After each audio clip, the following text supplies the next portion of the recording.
कि अमीश जी, इससे सिद्ध होता है कि ये बहुसंख्यकवादी सरकार है, मेजॉरिटेरियन सरकार है और लोकतंत्र की हत्या एक बार फिर हो रही है। ये लोकतंत्र नहीं, ठोकतंत्र चल रहा है कि इनके पास में नंबर है, इनके पास में ताकत है। तो ये तानाशाह की सरकार है। ये तानाशाह की सरकार ने पहले श्री राहुल गांधी जी को डिस्क्वालीफाई किया और आज ये अधीर रंजन चौधरी जी का जो निर्णय लिया नहीं हुए अधीर बहुत ही दुर्भाग्यपूर्ण निर्णय है। सस्पेंशन हुआ है, डिस्क्वालीफाई नहीं हुए, पता है आपके लोग ही नहीं थे सदन के अंदर, आपके लोग ही नहीं थे सदन के अंदर। एक प्रस्ताव मूव हुआ और उसके बाद उनका सस्पेंशन हो गया। अधीर रंजन चौधरी को सस्पेंड कर, क्योंकि उन्होंने चेयर की रिस्पेक्ट नहीं करी थी, ये बात कही गई और इस वजह से हुआ। वहां पर असद ओवैसी तो बैठे रहे सदन के अंदर, वो सुन रहे थे, अनेकों डिवीजन की मांग करते हैं आप लोग बैठकर। अमीश जी, अनेकों उदाहरण, अगर आप पार्लियामेंट का पूरा इतिहास देखेंगे या ये पिछले 9 वर्षों का भी इतिहास देखेंगे तो अनेकों बार इस तरह से हुआ जहां पर भारतीय जनता पार्टी के लोगों ने भी इस तरह की सिचुएशन लाई है। 2 घंटे तक लगभग बोला है, मैं आपको मौका दे रहा हूं अपनी बात को रखने का। नो कॉन्फिडेंस मोशन कौन लेकर आया था? कौन लाया था नो कॉन्फिडेंस मोशन? नहीं, नो कॉन्फिडेंस मोशन विपक्ष लेकर के आया, लेकिन किस मुद्दे पर लेकर के आया विपक्ष? किस मुद्दे पर लेके आया कि मणिपुर के ऊपर आदरणीय नहीं, आप पार्लियामेंट्री रूल्स को देखिए। नो कॉन्फिडेंस मोशन में हर विषय पे बात होती है, उसमें वो देश की सरकार के खिलाफ, शासन के खिलाफ आता है नो कॉन्फिडेंस मोशन, मंत्रिमंडल के खिलाफ आता है no confidence motion. No confidence motion Manipur के मुद्दे पे नहीं आता और किसी स्पेसिफिक वो सरकार के खिलाफ आता है, शासन के खिलाफ आता है। और मणिपुर पे क्या और अमित शाह ने कितनी देर बोला?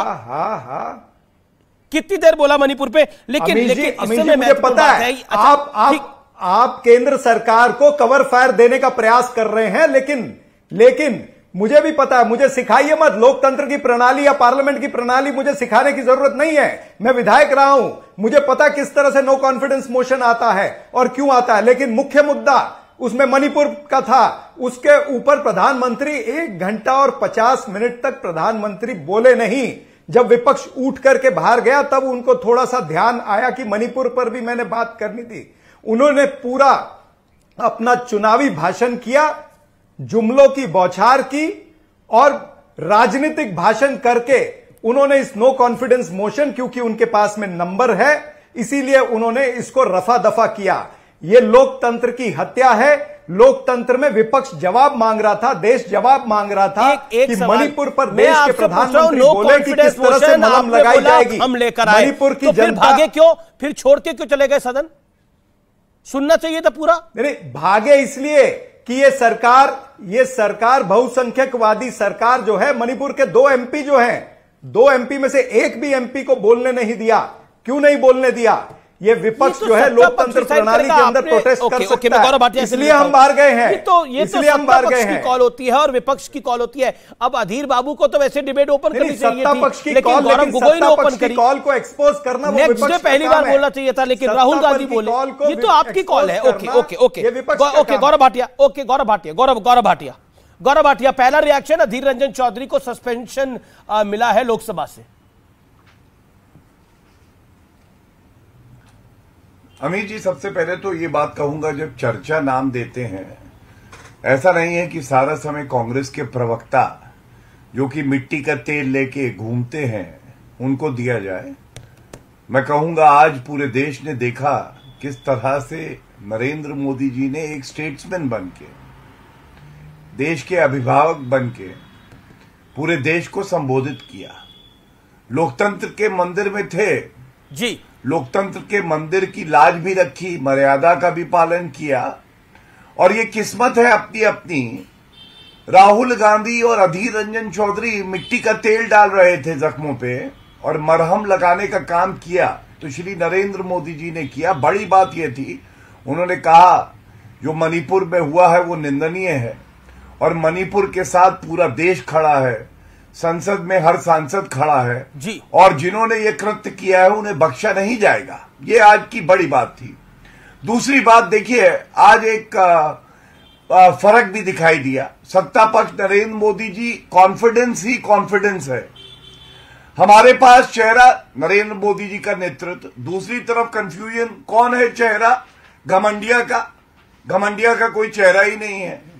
नरेंद्र मोदी जी ने बताया कि ये वो बारात है जहां हर कोई दूल्हा बनना चाहता है। लेकिन देखिए अधीर रंजन चौधरी पर, अधीर रंजन चौधरी को जो सस्पेंशन है, कांग्रेस कह रही है यह अन्याय हुआ है। हाँ, मैं बताता हूं। देखिए, अब आप थोड़ा समय दीजिएगा। अधीर रंजन चौधरी वो हैं जो आदतन गलत वक्तव्य देते हैं, राष्ट्रपति को राष्ट्रपत्नी बुलाते हैं। प्रधानमंत्री जी के लिए आज उन्होंने कहा राजा अंधा है, और द्रौपदी का वस्त्रहरण चल रहा था और नीरव मोदी कहीं नहीं गया, नरेंद्र मोदी जी को तुलना कर रहे थे उनसे। और उसके अलावा ये अधीर रंजन चौधरी वो है जो यहां अध्यक्ष का भी सम्मान नहीं करते हैं। तो ना तो राष्ट्रपति के ऑफिस का सम्मान, ना स्पीकर का सम्मान, और साथ में प्रधानमंत्री का भी सम्मान नहीं। अगर आप उल्लंघन करेंगे, कानून से ऊपर नहीं है, आप कोई विशेष व्यक्ति नहीं है। मैं समझता हूं कि बिल्कुल उचित निर्णय हुआ है, उनका जवाब आएगा और स्पीकर साहब इस पे फैसला करेंगे। लेकिन एक बात बिल्कुल स्पष्ट हो गई कि अगर अमर्यादित बयान देंगे और कानून और रूल्स का पालन नहीं करेंगे तो कार्रवाई होगी।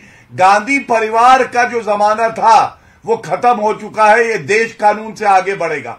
अब मैं अपनी बात पूरी कर लूं अगर आप मुझे मौका दें। ठीक है। Charan Singh Sabra wants to react, then Mehbooba Manjhi, member of parliament from JMM. Okay, Charan Singh 30 second बात पूरी कर लूं। देखिए, ओके 30 सेकंड चरण सिंह साहब 30 सेकंड। अमित जी इन्होंने जिक्र किया जी, हाँ, अमित जी इन्होंने जिक्र किया घमंडिया कहा है। घमंडिया कौन होता है? घमंडिया वो होता है जो 90 दिन तक मणिपुर के ऊपर बोलता नहीं है और वहां पर दंगे फसाद होने देता है। घमंडिया वो होता है कि जो वीडियो का इंतजार करता है कि नग्न अवस्था में वीडियो आएगी तब मैं 30 सेकंड के लिए बोलूंगा। घमंडिया वो होता है जो किसान आंदोलन 375 दिन चलता है और अपना मुंह नहीं खोलते हैं और कहते हैं कि 700 किसान अगर मर गए तो क्या मेरे लिए मरे हैं। घमंडिया वो होता है जो लखीमपुर खीरी में किसानों की हत्या इनके मंत्री पुत्र करते हैं लेकिन ये उसके ऊपर चू भी नहीं करते। घमंडिया वो होता है जो हाथरस, उन्नाव, कठुआ के बलात्कारियों के साथ खड़ा होता है। घमंडिया वो होता है जो हमारी रेसलर बहनें सड़कों पर 3 महीने तक यू मेड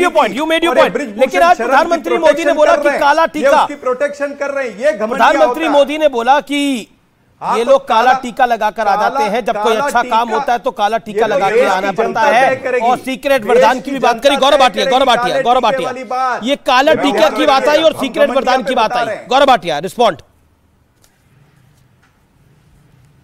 देखिए, घमंडिया वो होता है, एक तरफ तो नरेंद्र मोदी जी 4 बजे सुबह गृह मंत्री से बात करते हैं और मणिपुर कैसे खुशहाली के रास्ते में वापस आए वो कार्य करते हैं। दूसरी तरफ घमंडिया वो है, ये देखिए, जब मुंबई के आतंकवादी हमले हुए, अमीर जी सुबह 5 बजे तक कोई नाच गाना कर रहा था, वो घमंडिया नरेंद्र मोदी जी ने ली थी। चरण सिंह आतंकवादी हमला हुआ, वहां पर हमारे लोग गाना कर रहे, वहां पर हमारे जवान लड़ रहे थे और नरेंद्र मोदी 100 मीटर में प्रेस कॉन्फ्रेंस कर रहे थे। नहीं, आप ही ने छेड़ा ना, पीछे वाला हाथ टिप आएगा। नहीं, बौखलाने की बात नहीं। आपने मुंबई का हमला याद दिलाया तो मैंने भी याद दिलाया। नरेंद्र मोदी उस समय 100 मीटर के अंदर जब हमारे जवान दो वक्ता और है जिनको मुझे चर्चा में लेके आना है। अपनी राजनीतिक रोटियां सेक रहे थे। अच्छा ठीक है, गौरव भाटिया, मेरा पॉइंटेड सवाल है आपके पास कि आप विपक्ष को काला टीका क्यों मानते हैं? और प्रधानमंत्री ने बोला कि सीक्रेट वरदान है विपक्ष के पास और कांग्रेस के पास, ये जिसका बुरा चाहते हैं उसका अच्छा ही हो जाता है।